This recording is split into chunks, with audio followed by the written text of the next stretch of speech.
this is a lesson you'll always have to remember. Whatever you love most in life is your master. Simple as that. Whatever you love most in your life is your master. If that is money, then you are a slave to money. If that is your spouse, then you are a slave to your spouse. If it is your children, and now I'm talking about something that's just like blows your mind as a woman, especially as a mother and as a father. We definitely ain't taught this, that there's a wrong way to love our children. What? There is a wrong way to love your children. Why do you think we have so many problems with the whole mother-in-law issue?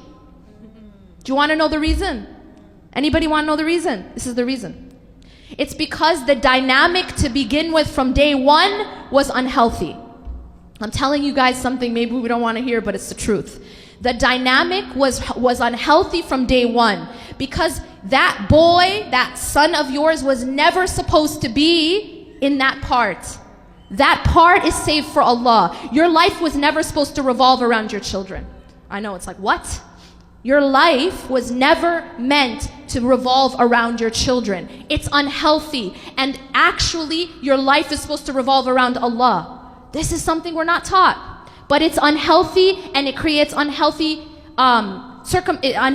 consequences. And yes, that is why we have an issue then when the son grows up and now he's getting married and all of a sudden there's a competition. There's not supposed to be a competition between a wife and a mom. That doesn't even make any sense. But the fact that there is only because the dynamic from day one was unhealthy and it was wrong. They taught you that you're supposed to revolve your life around your son, namely your son.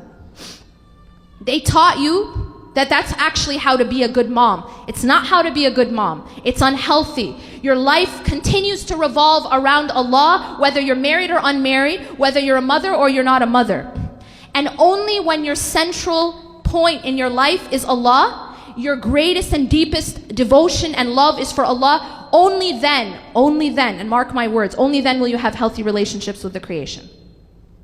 Only then can you have a healthy relationship in a marriage and with your children and with your friends and with your colleagues. Only if you're putting everything in the right compartment. I'm not up here to tell you that you're not supposed to love your children. For God's sakes, we love our children to death. I'm not here to tell you you're not supposed to love your spouse. I'm not even telling you not to love money. Love these things. Allah subhanahu wa ta'ala and His Messenger made it halal. But what does Allah warn us from? Allah warns us in the Quran. قُلْ إِن كَانَ آبَاؤُكُمْ أَوْ أَبْنَاؤُكُمْ. Allah in this ayah gives us a list of all halal things. All halal things. Say if your fathers, meaning your parents, your sons, your children. And Allah lists 8, I think, halal things to love. And He says your parents, your children, your spouse, your siblings, your wealth, your business where you fear decline. Is any of this halal? Is any of this haram? Does the ayah say your boyfriend or your gambling or your drinking habits? No, all halal. But Allah warns us, if any one of these things ahabba ilaykum min Allahi wa rasulah is more beloved to you than Allah and His Messenger, that's when you face a problem. Because even the halal, if it's loved in the wrong way, will cause much damage. And this damage will be to yourself and others. So the first thing I want to say is this: we have to put things in their proper place. When we say La ilaha illallah, when we say there's no ilah except for Allah, what we are saying is that nothing else goes in the core of our hearts and in the core of our lives. Nothing else do we revolve our existence around except for our Creator. And that can't be our money, it can't be our business, it can't be even our children or our spouse. It can't be status, it can't be power, it can't be our career. It can't be these things. And I'm gonna tell you guys another secret. Remember how I told you about orange juice in the gas tank, right?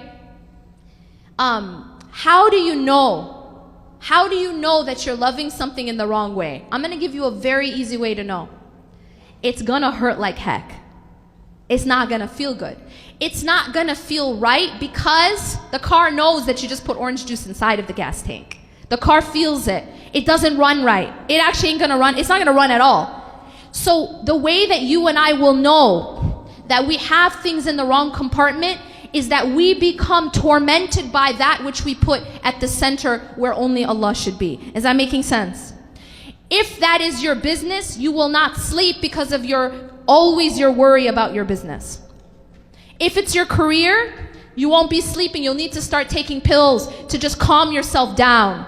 Because you put, and that's a sign, it's because you put it in the wrong compartment.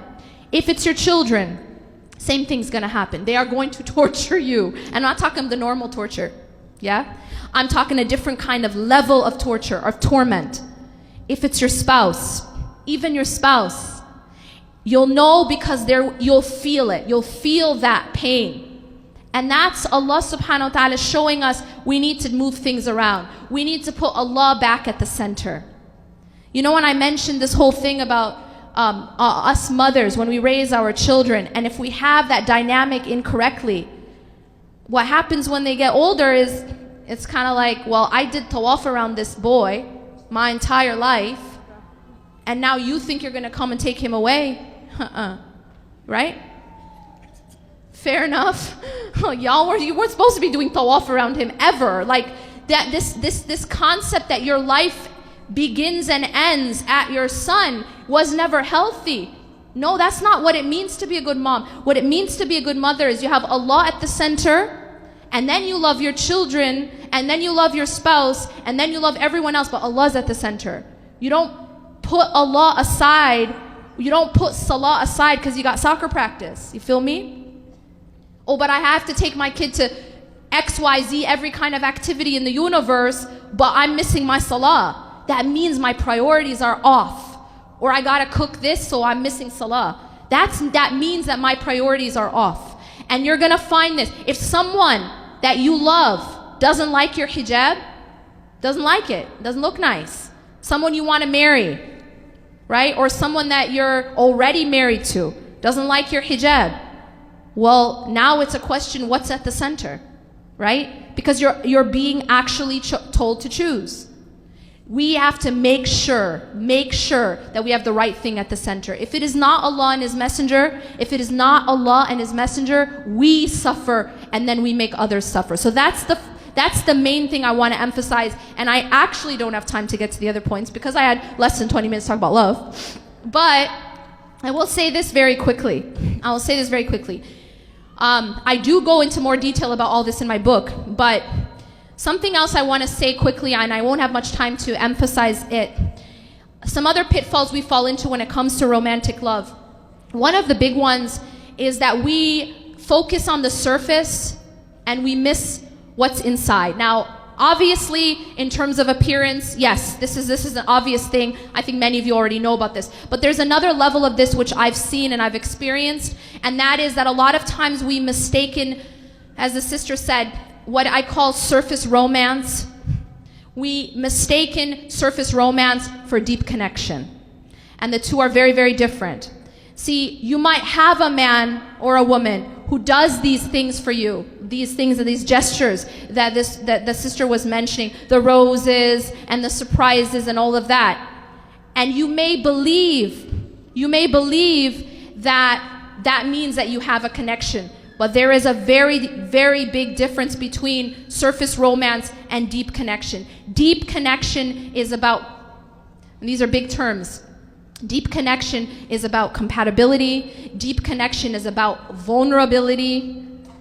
Deep connection cannot only just be in these gestures. So I advise you and all those who are looking, for example, for marriage, look deeper.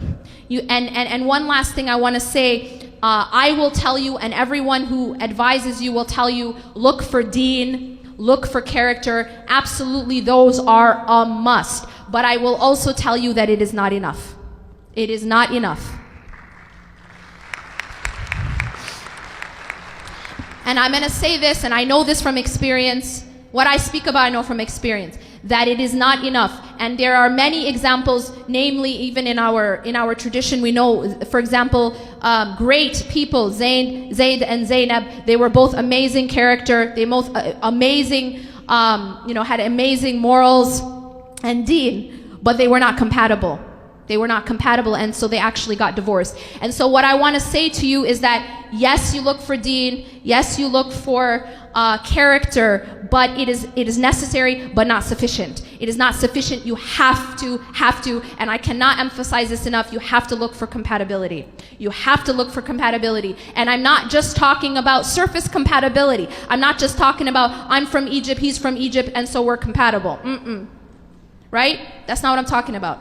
I'm talking about a deeper level of compatibility, and that's again a whole other discussion. أقول قولي هذا واستغفر الله لي ولكم إنه غفور رحيم سبحانك اللهم وبحمدك أشهد أن لا إله إلا أنت أستغفرك وأتوب إليك.